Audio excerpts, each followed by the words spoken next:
बहुत दिन से हम लोग तो 2006 में आए हैं, इसके पहले से भी दिक्कत थी। और ये कोसी कॉलोनी के तहत है, कोसी प्रोजेक्ट के तहत है, इसलिए मकान बन नहीं रहा है। लोगों को दिक्कत होती है, बच्चा आते भी हैं तो घूर के चले जाते हैं, बैठने के लिए जगह नहीं है, रूम नहीं है। एक क्लास में दो विद्यालय चलती है, दो क्लास चलता है एक रूम में, इसलिए दिक्कत। आपके विद्यालय में किस प्रकार की दिक्कत है सर, बताइए। मेरे विद्यालय की स्थिति बहुत ही जर्जर और दयनीय है। यहाँ बरसात के समय में हम लोग को पानी में भीगना पड़ता है। रूम में हमारे बच्चे सारे भीग जाते हैं। वर्ग कक्ष में साला एलिवेस्टर टूटा हुआ है और हमारा फर्श टूटा हुआ है। यहाँ हमारे 5 कमरे में जो है एक रूम में 2 वर्ग चलते हैं।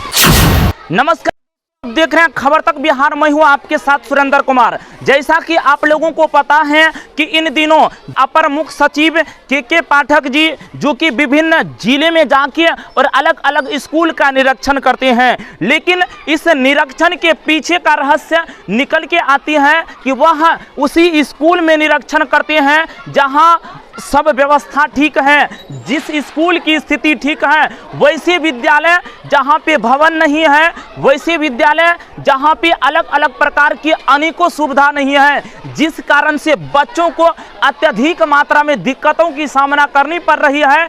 ऐसे विद्यालय में, ऐसे मध्य विद्यालय, प्राथमिक विद्यालय में को देखने वाला कोई नहीं है। शिक्षा विभाग के अपर मुख्य सचिव जो कि के पाठक सहरसा के अलग अलग प्रकार के 4 स्कूल और 4 ऐसे विद्यालय का निरीक्षण किए जहां से पहले प्लानिंग था। और आप लोगों को अभी दिखा दूं कि आज अभी हम उपस्थित हैं मध्य विद्यालय कोसी कॉलोनी सहरसा में, और यहाँ की स्थिति इतनी खराब है कि मत पूछिए। यहाँ अलग अलग प्रकार की अनेकों दिक्कत होता है बच्चों को। अभी लंच का समय है, सभी बच्चे जो कि बाहर निकले हुए हैं, और स्थिति इतनी अत्यधिक मात्रा में यहाँ पे खराब है कि ना तो भवन सही है और ना ही जो भी भवन है भी तो कहीं ना कहीं ऊपर से फूटी हुई है। वर्षा के मौसम में आइए बहुत अत्यधिक मात्रा में दिक्कतों का सामना करनी पड़ रही है। ऐसे विद्यालय का कोई निरीक्षण करने वाले नहीं है। ऐसे विद्यालय पर कोई नेता और राजनेता का कोई ऐसे विद्यालय से कोई मतलब नहीं बनता है। आइए इसी विद्यालय के कुछ गुरुजन से वार्तालाप करने का प्रयास करते हैं कि क्या ऐसे विद्यालय पर सरकार की नजर पड़ती है, इन विद्यालयों में किन किन प्रकार की दिक्कतों की सामना करनी। सर क्या नाम हुआ? हेमशंकर सिंह जी। जिस प्रकार अभी देखी जा रही है के पाठक अलग अलग विद्यालय में जा रहे हैं और निरीक्षण कर रहे हैं, क्या आपके विद्यालय में आए थे क्या? जी नहीं, मेरे विद्यालय में तो नहीं आए हुए हैं। वो उनका कहना है कि विद्यालय की स्थिति अभी बहुत अच्छा है। क्या आपके विद्यालय में किस प्रकार की दिक्कत है सर, बताइए। मेरे विद्यालय की स्थिति बहुत ही जर्जर और दयनीय है।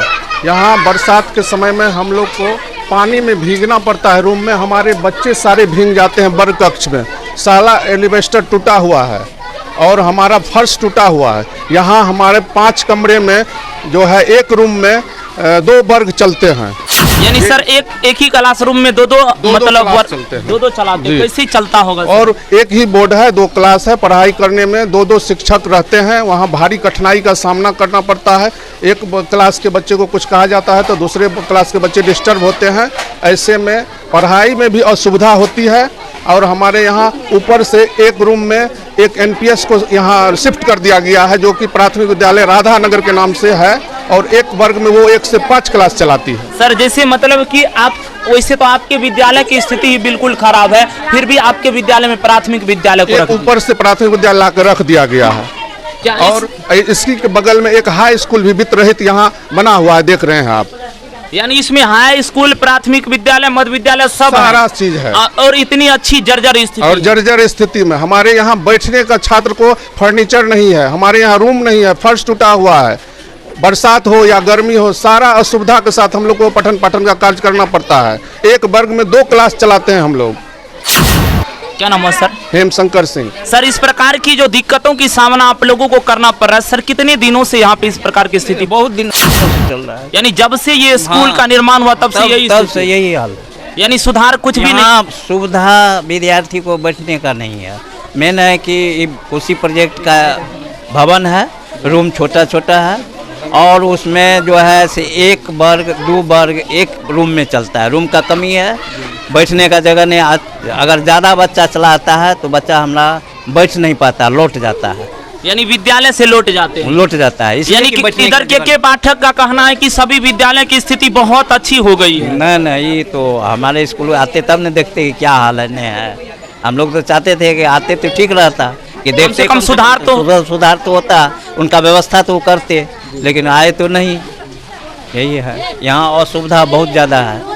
अब पानी के टाइम में पानी पूरा चूने लगता है, बच्चा को बैठने में दिक्कत होता है। एक बरंडा भी छोटा है, बैठने बरंडा पर हम लोग बैठा देते हैं, तो और चलने में फिरने में भी दिक्कत होता है।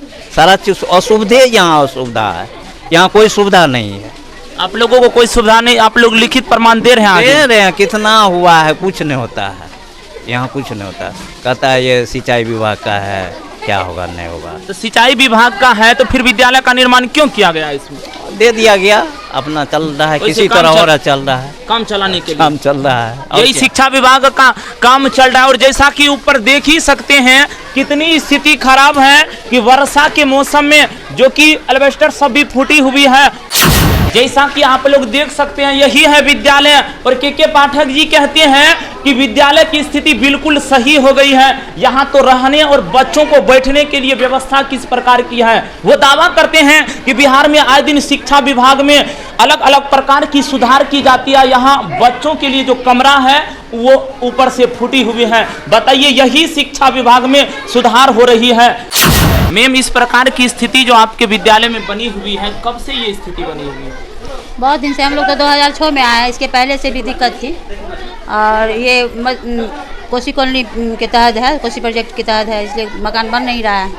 हम लोग को दिक्कत होती है। बच्चा आते भी हैं तो घूर के चले जाते हैं, बैठने के लिए जगह नहीं है, रूम नहीं है। एक क्लास में दो विद्यालय चलती है, दो क्लास चलता है एक रूम में, इससे दिक्कत होती है। कैसे आप लोग संभालते होंगे एक क्लास में, एक वर्ग में ही दो वर्ग के बच्चा को बैठा के?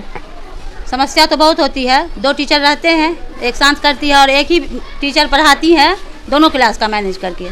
एक बच्चे शांत रहते हैं, दूसरे क्लास का, तब फिर दूसरे क्लास की पढ़ाई होती है। आप लोगों को तो काफी अत्यधिक मात्रा में दिक्कत होता है। दिक्कत का सामना तो करना ही पड़ता है, बहुत दिक्कत होती है, परेशानी भी होती है। इस पर कोई सुनवाई नहीं हो पा रही है? मैम, कितने बार आए हैं, सब पदाधिकारी भी आए हैं, पदाधिकारी भी लेके गए, यहाँ से HM जो है दरखास्त भी देती हैं, लेकिन कोई सुनवाई नहीं किया जा रहा है इस पर। जैसा कि आप लोग देख ही सकते हैं और सुने भी कि किस प्रकार की स्थिति इस विद्यालय की बनी हुई है, जो कि बहुत अत्यधिक मात्रा में दिक्कतों की सामना करनी पड़ रही है। के पाठक जी कहते हैं कि बिहार में आए दिन शिक्षा व्यवस्था में बहुत अत्यधिक मात्रा में सुधार हो रही है, लेकिन इस विद्यालय की स्थिति खुद ही देख सकते हैं कि किस प्रकार से। और यहाँ के जो भी गुरुजन हैं उनका कहना है कि बच्चे बहुत आते हैं, लेकिन भवन आप लोग खुद ही देख सकते हैं कि किस प्रकार की स्थिति और किस प्रकार का भवन है। काफ़ी जर्जर स्थिति है।